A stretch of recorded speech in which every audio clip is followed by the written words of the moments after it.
Are you considering a career in private equity? Maybe you've heard lots of great things, or maybe you've heard some mixed signals like, private equity investors are all greedy sharks, strip your business. And maybe you don't want to be associated with that. Today, we're going to talk about what a career in private equity is like, pros and cons, what the typical pathway is into private equity, and some of my best tips on how to land a job there.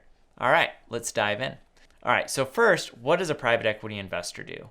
Well, private equity is a pool of funds from investors that are used to go out and acquire businesses, usually with some leverage, wherein the private equity investor will buy the company with some of their capital that comes from investors, as well as borrowing money from bank investors to finance the transaction.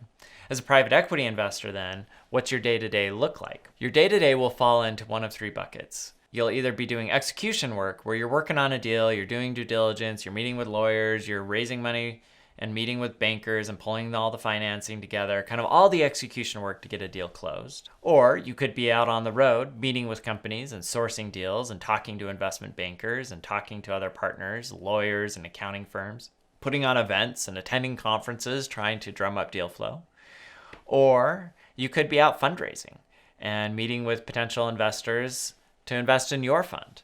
Those are the three big areas where private equity investors will spend their time. And it depends on what your role is within the firm that will determine where you spend the bulk of your time in those activities. If you're a partner, you're probably spending most of your time fundraising or sitting on boards and sitting in investment committee meetings, making investment decisions, or, providing oversight on your individual portfolio companies as a board member. If you are an analyst or an associate, you may be tasked with sourcing deals, and that could be picking up the phone and calling different companies and learning more about them and trying to source your own deal flow. Or it could be going to conferences and representing the firm as you meet with different companies and investment banks and other service providers. It can be a source of deal flow.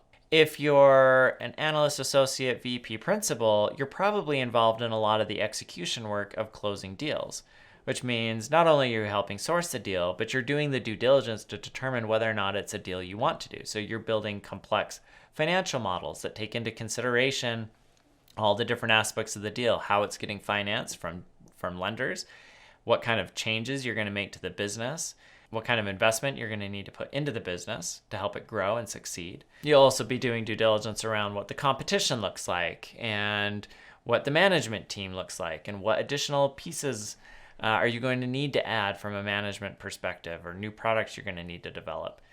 In some cases, you may be building what's called a roll-up strategy, where you buy one really healthy, strong company, and then you go buy a lot of their smaller competitors and bolt them on. In which case, you're spending a bunch of your time finding all of those smaller businesses, doing your diligence on them, and then working through the transactions to buy them and integrate them into the larger platform. So that's what your day-to-day will look like. I would say, depending on the private equity shop you're working for, you should expect to work somewhere between 60 and 100 hours per week. If you're working for a smaller private equity firm that's more regional based, doing middle market, lower and middle market transactions, so those are businesses that are generating kind of millions in EBITDA, but not tens or hundreds of millions in EBITDA, then you're probably closer to the 60-ish hours a week. If you're working at a big bulge bracket private equity fund like a KKR or a Bain Capital, you're probably pushing closer to 80 plus hours per week. So it's a lot of work, and you should be aware of that. But the pay is also pretty stellar as well. You can watch some of my other videos where I talk about compensation in private equity. Needless to say, most analysts and associates at private equity firms are earning in excess of 200 grand a year, some making upwards of 500K or more. So you do work a lot of hours, but you get compensated very well for that work. So how do you get into private equity? If you're like, hey, 80 to 100 hours a week, that's fine, I'll do it. For that kind of pay and that kind of opportunity, sign me up. How do I get there? Well, the most traditional pathway is actually very straightforward. After graduation, go work for a bulge bracket investment bank or a top tier boutique. So like a Moelis & Company or a Catalyst. One of those big firms where you can cut your teeth on doing transactions, representing buyers and sellers on both sides of the transaction of the types of deals that you would do in private equity. So for example, within an investment bank, you might want to work on the leverage finance team. Leverage finance is focused on helping pull together transactions in private equity where they're going out and representing the private equity fund in many cases to identify and put together the loan structure for acquiring that business. So they'll work with banks and mezz debt providers to pull together the full debt package. That could be a great experience. Maybe you want to work more on the technology side of private equity, in which case you want to work more on the telecom side of the investment bank. Whatever it might be, think about like what's going to tee you up best from an experience perspective for that career in private equity. Now, when you start in one of these bulge bracket investment banks, almost immediately you'll get hit up by recruiters that are seeking high quality applicants to work for these private equity funds. And the reason for that is because if you've gone through an investment bank, especially a bulge bracket or a well-known, well-respected one, you are a hot commodity for private equity funds. And just as I said that they pay a lot for your salary, recruiters make a percentage of what you get paid. And so they have a ton of incentive to find as many great qualified applicants as they can and push them into these private equity firms so they can make a ton of money too. So what you'll do is you'll meet with a bunch of these recruiters. Hopefully you jive with a few that you feel can represent you best. They'll go out and start meeting with private equity firms to help get you interviews and get you placed. You want to do a bunch of prep work. So, that can be challenging if you're working 100 hours a week at an investment bank. But be aware, like you need to be working on your financial modeling skills, particularly as it relates to building out LBOs and other things. And there are a lot of resources out there on how to prepare for that. As you go through that process, typically what happens is a private equity firm will put you through the interview process. Hopefully you land an opportunity. And then in the private equity arena, it's typically like another 2 years at that private equity firm. And oftentimes after a couple of years at that private equity fund, they'll go and get their MBA somewhere, ideally somewhere prestigious. Do a couple of years of their MBA and then come back into private equity as an associate or VP level.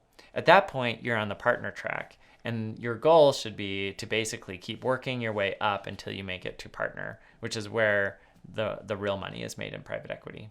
Okay, so what are some of the downsides of working in private equity? Well, I already mentioned some of them, and that is the long hours that you're working.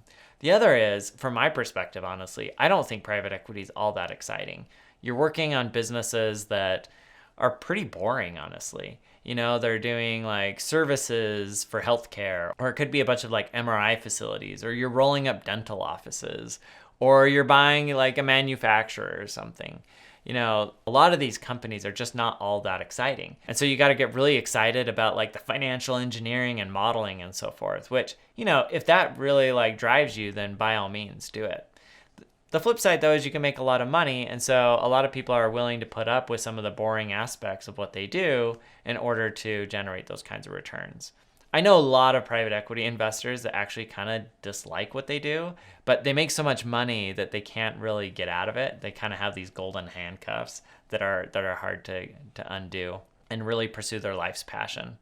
The other thing is that there is some truth in the criticism that private equity funds oftentimes come in and strip companies. And so as a private equity investor, oftentimes you are coming in and firing a bunch of people and restructuring things and shutting down plants. And some of that can be a little bit of soul draining as well.